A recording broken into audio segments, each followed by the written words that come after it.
Hello जो आप सभी का स्वागत है आपके अपने यूट्यूब चैनल कंबोसर पर। आई होप कि आप सभी अच्छे होंगे। तो हाफ ईयरली एग्जाम के लिए मोस्ट इंपॉर्टेंट क्वेश्चन सब्जेक्ट आपकी केमिस्ट्री के आ चुके हैं।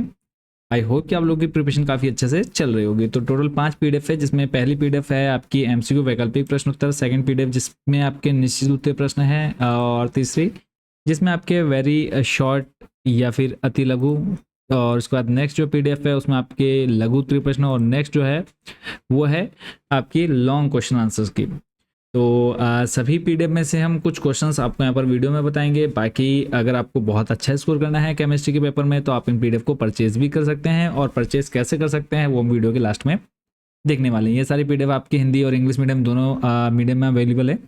तो इंग्लिश मीडियम वाले डायरेक्ट पीडीएफ को परचेज कर सकते हैं, वो हम वीडियो के लास्ट में बताने वाले हैं। तो सबसे पहले कुछ इंपॉर्टेंट क्वेश्चन समझ लेते हैं।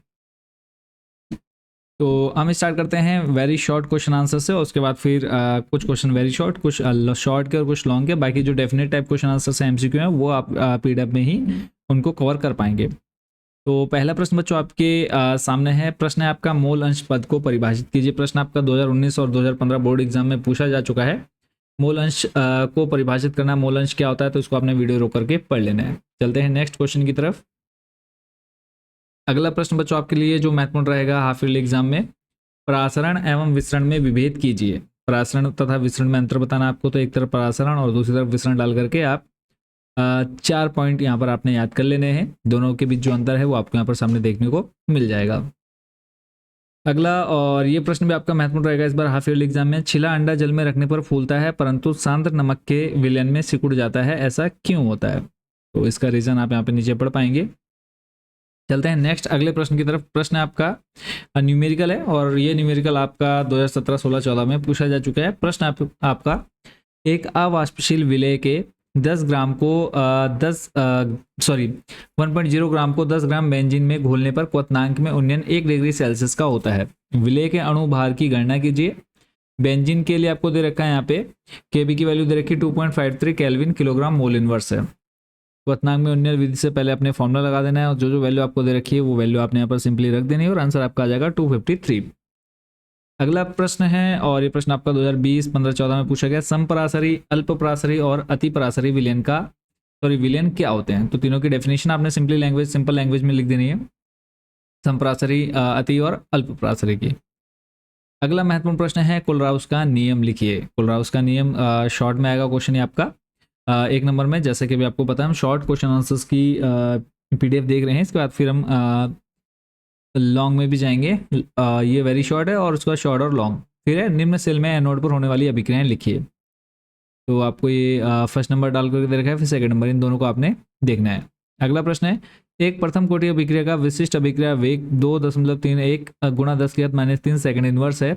इस अभिक्रिया की अर्धायु ज्ञात कीजिए। प्रश्न आप देख सकते हैं कितना महत्वपूर्ण है। प्रीवियस 4 ईयर्स में ये आपका पूछा जा चुका है। कंप्लीट सॉल्यूशन बच्चों आप यहाँ पे देख पाएंगे। नेक्स्ट क्वेश्चन भी सेम आपका न्यूमेरिकल से रिलेटेड है कि प्रथम कोटि की एक अभिक्रिया 75% पूर्ण होने में 60 मिनट समय लेती है।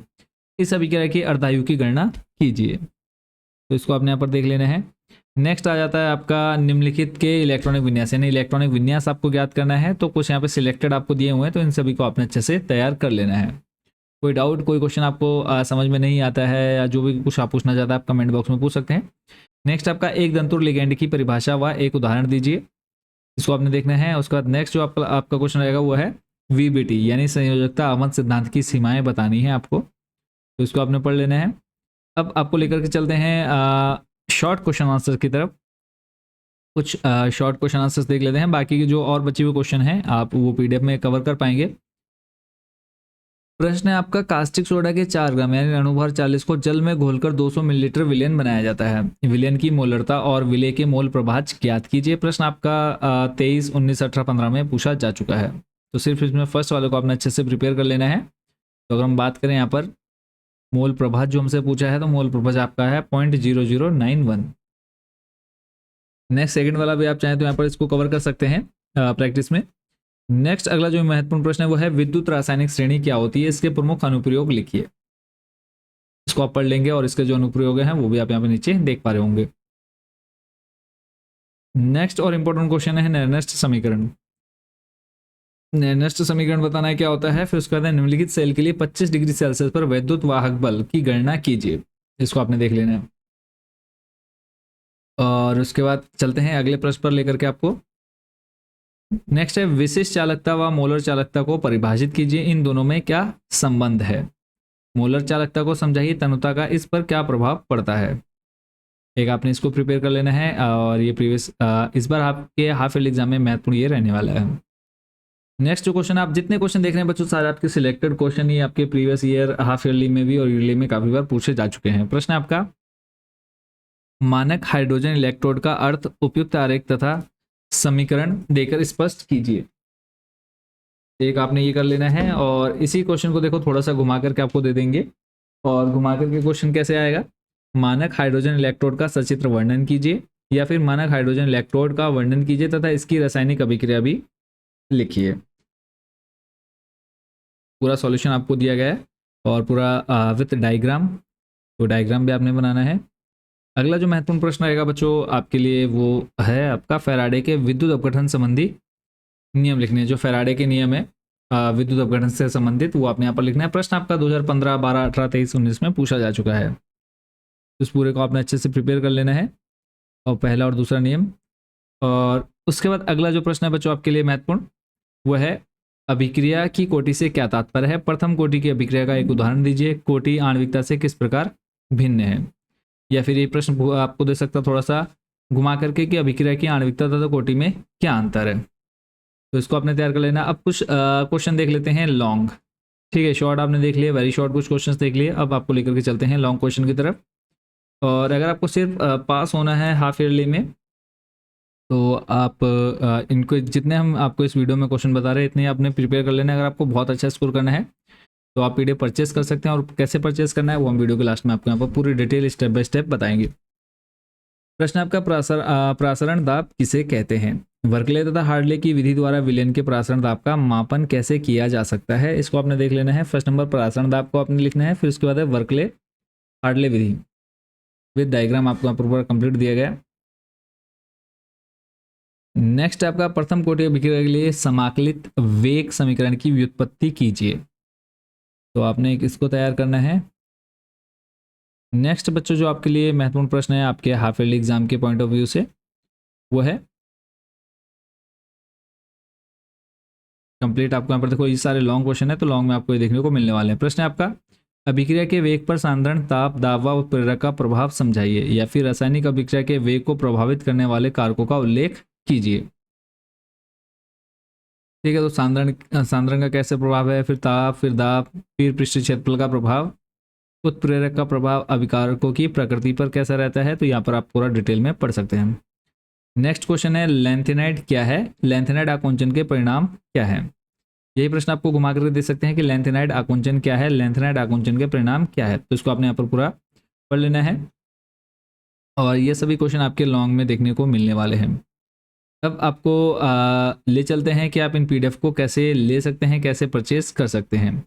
सिंपल से स्टेप है। एक तो आपके सामने क्या है, व्हाट्सअप नंबर अभी हम आपको बता देंगे, उस व्हाट्सअप नंबर पर भी इन पीडीएफ को ले सकते हैं। इन सभी की कॉस्ट कितनी है, अलग अलग पीडीएफ अगर आप लेना चाहते हैं तो वो पीडीएफ भी आप कितने में ले सकते हैं। तो सिंपली जो स्टेप है पहला कि आप यहाँ पे इन सभी पीडीएफ की कॉस्ट देख सकते हैं। यहाँ पे मैं आपको जितनी भी टोटल अभी हमारी 5 पीडीएफ हमने देखी, उन 5 की जो कॉस्ट है वो मैं आपको यहाँ पर शो कर देता हूँ, ताकि आप इजीली इनकी जो पेमेंट है वो आप हमें, अगर जो बच्चे व्हाट्सएप पर लेना चाहते हैं व्हाट्सएप पे आप इसकी पेमेंट कर सकते हैं। अदरवाइज़ आप इन्हें वेबसाइट से भी डायरेक्ट परचेज कर सकते हैं। तो जो स्टेप है वो आपको यहाँ पर शो कर देता हूँ। तो यहाँ सामने आप देख पा रहे हैं टोटल आपकी 5 पीडीएफ हैं, 4 ये हैं जिसमें आपकी अति लघु जो कि है 20 और निश्चित उत्तरीय 15, ऐसे ही आप इनकी कॉस्ट देख सकते हैं यहाँ पर वीडियो को रोक करके। और एक ये पीडीएफ है आपकी। तो टोटल 5 पीडीएफ बच्चों आपकी है केमिस्ट्री सब्जेक्ट की। अब इन 5 पीडीएफ को आप लेने के लिए सिंपली हमें इस व्हाट्सएप नंबर पर आप कॉन्टैक्ट कर सकते हैं। यहाँ पर आपको हमने व्हाट्सएप नंबर शो कर दिया। इस व्हाट्सएप नंबर पर आपने सिंपली अपनी क्लास बतानी, सब्जेक्ट बताना है, और आप हिंदी मीडियम या इंग्लिश मीडियम से वो आपने हमको बता देना है।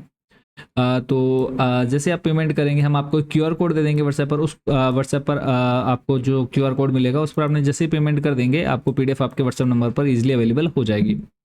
अब जो बच्चे डायरेक्ट वेबसाइट से लेना चाहते हैं तो वेबसाइट से जाकर भी ले सकते हैं। सिंपली गूगल में सर्च करना है कंबोसर, आपके सामने हमारी वेबसाइट आ जाएगी। सिंपली उस पर क्लिक करेंगे, आप हमारे वेबसाइट के होम पेज पर आ जाएंगे। थोड़ा सा नीचे आना है, ऑप्शन मिलता है आपको टॉप 30 क्वेश्चन हाफ ईयरली। उसको नेक्स्ट आपने आपसे अपनी क्लास सेलेक्ट कर लेनी है। ट्वेल्थ में आने के बाद आपने यहाँ से सब्जेक्ट चूज कर लेना है, रसायन विज्ञान या फिर केमिस्ट्री।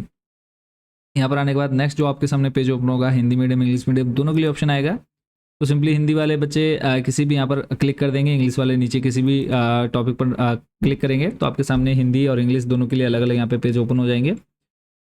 तो इनमें से जो भी पीडीएफ आपको लेनी है सिंपली आपने उसको ऐड टू कार्ट कर लेना है। जिस तरह से अभी हमने एक पीडीएफ को यहाँ पे ऐड टू कार्ट किया है, उसके बाद नेक्स्ट आपने प्रोसीड टू चेकआउट करना है। चेकआउट पर क्लिक करने के बाद नेक्स्ट आपके सामने यहाँ पर आपकी डिटेल मांगी जाएगी, वो डिटेल आपने यहाँ पर फिल कर देनी है।